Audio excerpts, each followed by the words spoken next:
Guillaume et Maëlys, je vous trouve ici sur l'esplanade de Fourvière en ce jour du 8 décembre. Début de l'année de la miséricorde, vous êtes en train de parler avec plein de gens qui pensent, on pourrait même dire que vous les haranguez, je ne sais pas. Guillaume, qu'est-ce que vous faites concrètement, vous, ici, avec tous les gens qui passent ici, qui viennent voir une belle vue depuis Fourvière? Moi, je témoigne de la joie que c'est pour moi de croire. Donc le 8 décembre étant une fête religieuse, une fête pour Marie, une fête pour Jésus, et je dis aux gens l'origine de cette fête et je leur témoigne voilà, le trésor que c'est de croire et la paix et la joie que ça donne pour que certains peut-être puissent être touchés et se tourner vers Dieu, ouvrir un petit peu leur cœur. Alors je crois que vous êtes originaire du Dauphiné, mais vous êtes en train de vous préparer à devenir prêtre par un début d'études à Paray-le-Monial. Parlez-nous de trois mots. Alors je suis en fait, plutôt que de me préparer à devenir prêtre, je suis dans une année de discernement pour savoir si oui ou non mon appel est d'être prêtre ou pas. En fait, je cherche le moyen de me donner à Dieu et à mes frères, et donc d'être vraiment le plus heureux possible et rendre les autres heureux, voilà, de la meilleure manière qui soit. Donc est-ce que ce sera en tant que prêtre, est-ce que ce sera en tant qu'homme marié? J'ai pris une année pour ça, qui s'appelle donc année de propédeutique ou de fondation spirituelle, pour réfléchir à ça et pour pouvoir porter le plus de fruits possible et suivre Jésus au maximum. Voilà, Maëlys, vous êtes venu de Suisse, de Fribourg, avec l'Institut Anthropos. Est-ce que c'est facile de parler, de témoigner aux gens, de dire voilà, je suis croyante, je suis chrétienne et je veux vous témoigner de ma foi? Comment est-ce que c'est reçu?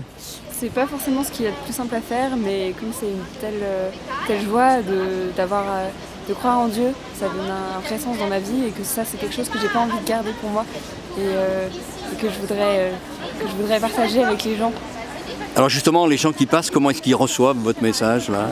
La plupart sont plutôt réceptifs, ou du moins interpellés par nos démarches. Et donc sont à l'écoute et puis le fait que ce soit la fête de la lumière, les gens sont peut-être plus sensibles, plus réceptifs à ce qu'on pourrait leur dire.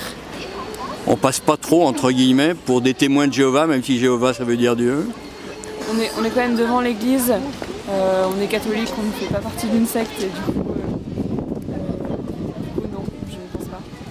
Aujourd'hui pour vous Guillaume, on termine par vous, est-ce que croire en Dieu, croire en Jésus c'est facile pour des jeunes? C'est pas évident parce qu'il y a plein de possibilités, de croyances, de choses qui nous arrivent de tous les côtés. Donc pour se situer et trouver vraiment quelque chose qui nous corresponde, c'est vraiment difficile. C'est pour ça qu'en fait, et aujourd'hui en plus c'est moins de tradition, c'est vraiment un choix personnel qui n'est pas forcément bien perçu par les copains. Donc ce n'est pas facile. Après, à partir du moment où on a fait l'expérience personnelle de la présence de Dieu en nous, à partir du moment où on a senti son amour, où on a cette certitude par expérience et par rencontre qu'il existe, là ça devient facile parce que c'est quelque chose qu'on a vécu personnellement et on peut que vouloir continuer à le vivre tellement que c'est énorme.